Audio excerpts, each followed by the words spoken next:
Shalom kasih Kristus. Adakah kehidupan kita yang dapat disukai orang lain?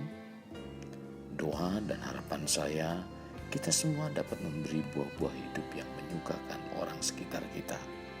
Mari tetap melekat dalam Tuhan melalui renungan hari ini.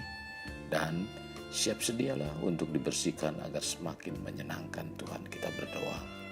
Bapa yang baik, kami mengucap syukur kembali kami dapat mendengarkan kebenaran firman-Mu. Bila firman yang disampaikan semakin terus berakar dalam kehidupan kami dan kami terus mengalami pertumbuhan, sehingga pertumbuhan itulah yang terus membawa kehidupan kami untuk berbuah, yang mana buah yang kami keluarkan adalah buah yang dapat dirasakan oleh orang sekitar kami. Tuhan, terima kasih Tuhan Yesus. Pimpin kami supaya kami tetap untuk siap sedia dibersihkan iman kami, kepercayaan kami, agar kami menghasilkan buah-buah yang lebih lebat lagi. Ini doa kami yang kami alaskan dalam nama Tuhan kami Yesus. Amin. Melekat dalam Tuhan bertema siap dibersihkan, terdapat dalam Yohanes 15 ayat 2, demikian firman Tuhan, setiap ranting padaku yang tidak berbuah dipotongnya, dan setiap ranting yang berbuah dibersihkannya, supaya ia lebih banyak berbuah. Dalam memberikan pelajaran kepada kita, terkadang Tuhan dapat memberikannya melalui alam semesta. Seandainya kita disamakan seperti pohon atau tanaman, bila pohon atau tanaman ingin berbuah atau berbunga, tentu pohon atau tanaman tersebut dirawat dan dibersihkan. Bila tidak, maka tidak akan menghasilkan buah atau bunga. Tuhan menghendaki setiap kita menghasilkan buah yang berkualitas dan baik. Tentunya untuk menghasilkan buah yang berkualitas dan baik, Tuhan selalu membersihkan kita dengan memotong atau membersihkan ranting-ranting kita, yaitu berbagai bentuk kesusahan. Semuanya itu Tuhan lakukan agar akhirnya kita dapat menghasilkan buah yang paling manis dan bunga yang paling cantik. Banyak umat Tuhan tidak siap dibersihkan oleh Tuhan. Bahkan bukan hanya tidak siap, melainkan tidak memahami, sehingga berkata, mengapa Tuhan membiarkan kami berada dalam berbagai ujian yang begitu menyakitkan. Padahal sudah sedemikian giat dalam pelayanan, bahkan telah berkorban begitu banyak untuk Tuhan.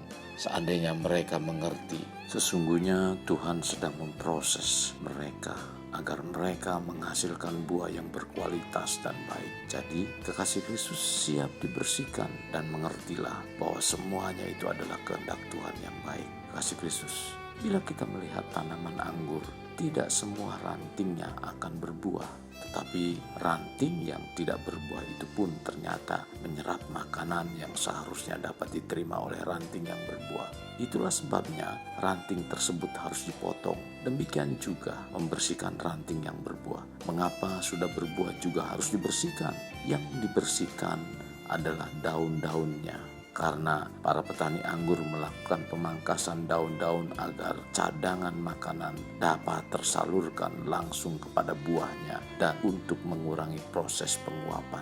Oleh sebab itulah, untuk menjaga kadar air agar tetap stabil, perlu dilakukan pemangkasan daun sehingga memperoleh hasil buah yang optimal. Melalui firman Tuhan ini, sebagai orang percaya, kita diajak untuk mampu menjadi ranting yang dapat menghasilkan buah secara optimal. Dalam arti dapat dirasakan manfaatnya oleh banyak orang dan membawakan dampak positif bagi kehidupan orang lain.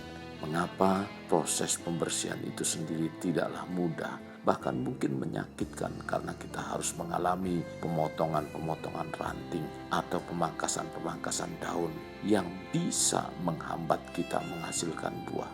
Akan tetapi, hal itu adalah harga yang harus dibayar oleh setiap kita supaya kita dapat menghasilkan buah-buah yang lebat dan manis yang dapat dinikmati oleh banyak orang. Jika demikian, apa saja yang perlu dibersihkan atau dipangkas dari kehidupan kita sebagai orang percaya agar dapat menghasilkan buah yang lebat dan manis? Sebagai ranting dalam Kristus, Mari kita mengidentifikasi diri kita. Apakah kita ranting yang berbuah atau tidak? Mengapa perlu mempertanyakan hal ini? Sebab banyak orang bisa salah mengenal dirinya, merasa dirinya masih dalam Kristus sebagai ranting, padahal dirinya adalah ranting yang tidak berbuah. Sebab antara ranting berbuah dan tidak berbuah sama-sama menempel pada pokok anggur. Sekarang kita pastikan apakah diri kita tetap melekat pada Tuhan. Selanjutnya pastikan apakah diri kita sebagai ranting yang menghasilkan buah. Sekalipun kita sudah menghasilkan buah-buah kehidupan yang manis, menyukakan banyak orang, tetaplah siap dibersihkan oleh Tuhan. Sebab itu suatu proses agar kita menghasilkan buah semakin lebat dan semakin menjadi kesukaan Tuhan. Kasih Kristus, jadikan hidup kita untuk lebih bermakna. Membangun pribadi bermakna dimulai dari pribadi kita. Kita berdoa. Bapa Surgawi, terima kasih buat firman Tuhan hari ini. Engkau kembali mengajarkan kepada kami untuk kami siap sedia atau siap dibersihkan agar kami terus semakin berbuah lebat, dan buah-buah yang kami hasilkan adalah buah yang manis yang dapat menyukakan bagi banyak orang, terlebih Engkau Tuhan. Pimpin kami Tuhan, kehidupan kami yang terus senantiasa siap sedia untuk dibersihkan Tuhan. Dan biarlah hidup kami tetap memberikan buah yang disukai oleh Engkau. Tuhan, pimpin kami, hidup kami, anak-anak kami dan keluarga kami menjadi pribadi-pribadi yang menyukakan Engkau. Ini doa kami, dalam nama Tuhan Yesus kami berdoa. Amin. Kasih Kristus, mari kita akhir dengan mengendahkan kedua tangan kita. Terimalah anugerah berkat dari Allah Bapa, kasih sayang daripada Yesus Kristus, dan persekutuan dengan Roh Kudus yang mencurahkan berkat secara rohani, berkat secara jasmani, dan berkat secara ekonomi. Di mana berkat Abraham, berkat Ishak, berkat Yakub dicurahkan dan dilimpahkan dari saat sekarang sampai Maranatha tiba, dalam nama Tuhan Yesus. Amin. Sampai jumpa di renungan berikutnya. Tuhan Yesus memberkati. Jangan lupa like dan subscribe.